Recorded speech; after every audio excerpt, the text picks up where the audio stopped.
Assalamualaikum warahmatullahi wabarakatuh. Nama saya Ferdian Syarudin, NPM 20010110141, Program Studi Pendidikan Agama Islam kelas E.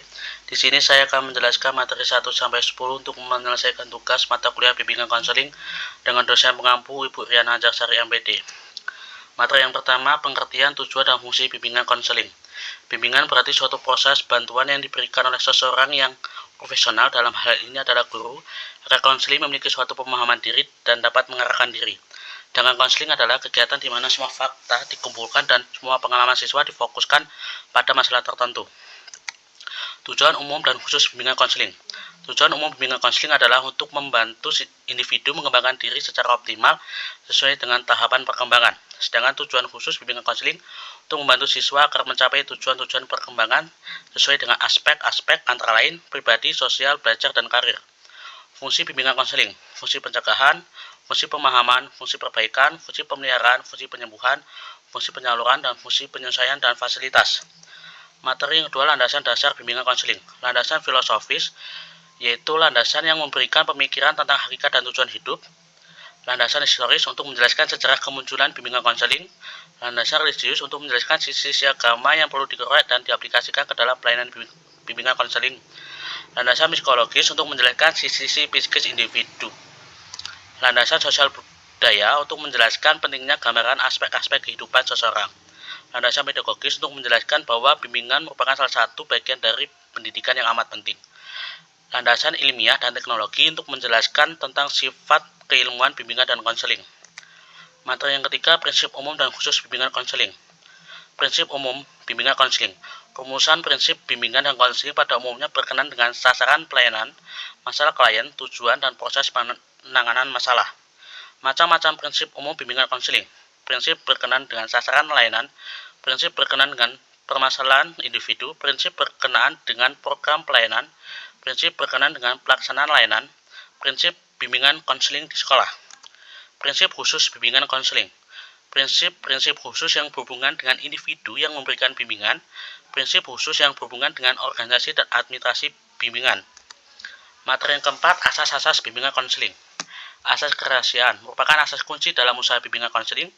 Asas kesukarelaan. Klien diharapkan secara sukarela, tanpa ragu ataupun terpaksa untuk menyampaikan masalah kepada konselor. Asas keterbukaan. Dalam pelaksanaan bimbingan konseling sangat diperlukan suasana keterbukaan baik antara konselor maupun klien. Asas kekinian, masalah yang sedang dirasakan bukan masalah yang sudah lampau. Asas kemandirian, pelayanan BK bertujuan menjadikan klien dapat berdiri sendiri, tidak bergantung pada orang lain. Asas kegiatan, usaha BK tidak akan memberikan hasil yang maksimal jika klien tidak melakukan sendiri kegiatan dalam mencapai tujuan bimbingan konseling. Asas kedinamisan, usaha pelayanan BK menghendaki terjadinya perubahan pada klien. Asas keterpaduan, pelayanan bimbingan konseling berusaha memadukan sebagai aspek kepribadian klien. Asas kenormatifan, usaha bimbingan dan konseling tidak boleh bertentangan dengan norma. Asas keahlian, pelayanan profesional yang diselenggarakan oleh ahli yang khusus. Asas ahli tangan, jika konselor sudah mengerahkan segenap kemampuannya untuk membantu individu, namun individu yang bersangkutan belum dapat terbentuk sebagaimana yang diharapkan. Asas tuturi handayani, agar pelayanan bimbingan dan konseling tidak hanya dirasakan pada waktu klien mengalami masalah. Materi yang kelima, jenis-jenis layanan bimbingan konseling. Layanan orientasi, layanan yang dilakukan untuk memperkenalkan siswa baru. Layanan informasi merupakan layanan yang diberikan guru BK kepada siswa yang berkaitan dengan informasi. Layanan penempatan dan penyaluran, individu sering mengalami kesulitan dalam menentukan pilihan. Layanan bimbingan belajar merupakan layanan yang diberikan oleh guru BK berkaitan dengan belajar siswa. Layanan konseling perorangan, konselor dan klien melakukan pelayanan secara tatap muka. Layanan bimbingan dan konseling kelompok. Bimbingan kelompok dapat membantu siswa untuk menyusun rencana dan keputusan yang tepat. Kegiatan penunjang layanan bimbingan dalam memberikan arahan untuk menyelesaikan permasalahan yang dihadapi dengan cara melakukan analisis data, menghimpun data, dan lain sebagainya. Layanan konsultasi. Konsultasi pada umumnya dilakukan secara tatap muka antara konselor dan klien. Layanan mediasi agar siswa dapat menciptakan hubungan positif dan menguntungkan. Materi yang keenam, kegiatan pendukung bimbingan dan konseling.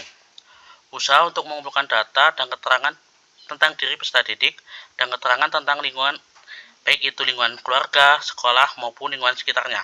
dengan macam-macam kegiatan pendukung BK, yaitu instrumen BK, himpunan data, konversi kasus, dan tampilan pustakaan. Materi yang ketujuh, miskonsepsi bimbingan konseling.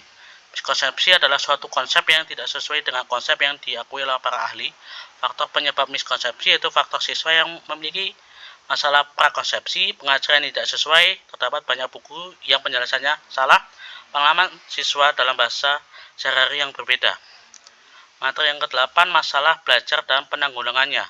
Sesuatu yang tidak disukai adanya menimbulkan kesulitan bagi diri sendiri dan atau orang lain. Jenis-jenis masalah belajar yaitu siswa yang tidak mampu mencapai tujuan belajar, siswa yang mengalami keterlambatan akademik, siswa yang sangat lambat dalam belajar. Apa saja faktor yang mempengaruhi masalah belajar, yaitu faktor anak, keluarga, sekolah, dan masyarakat. Cara mengatasinya dengan pengajaran remedial, pengaturan ruangan, pendidikan inklusi, dan pengulangan berulang. Materi yang 9, masalah umum dan penanggulangannya. Pada hakikatnya setiap manusia senantiasa menunjukkan kebaikan dalam hidupnya, akan tapi pada hakikatnya manusia sangat mungkin menemui berbagai permasalahan. Jenis-jenis masalah yaitu masalah emosi, perilaku, sosial, dan moral. Materi 10, peran guru BK dalam mengatasi belajar. Guru BK adalah untuk unsur yang mempunyai tugas, tanggung jawab, dan perwenangan dan hak secara penuh dalam kegiatan BK terhadap jumlah peserta didik.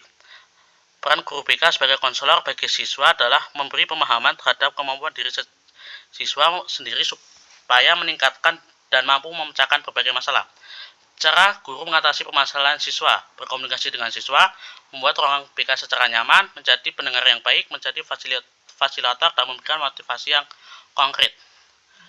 Manfaat mempelajari mata kuliah bimbingan konseling. Yang pertama, kita sudah mengetahui apa bimbingan konseling dan tujuan dan khusus bimbingan konseling dan fungsi bimbingan konseling, yaitu pencegahan, pemahaman, perbaikan, pemeliharaan, penyembuhan, penyaluran, penyesuaian, dan fasilitas. Sedangkan jenis layanan yang ada di konseling itu ada layanan orientasi, informasi, penempatan, bimbingan belajar, konseling perorangan, kegiatan penunjang, konsultasi, dan mediasi. Itulah kesimpulan dari saya akhiri. Wassalamualaikum warahmatullahi wabarakatuh.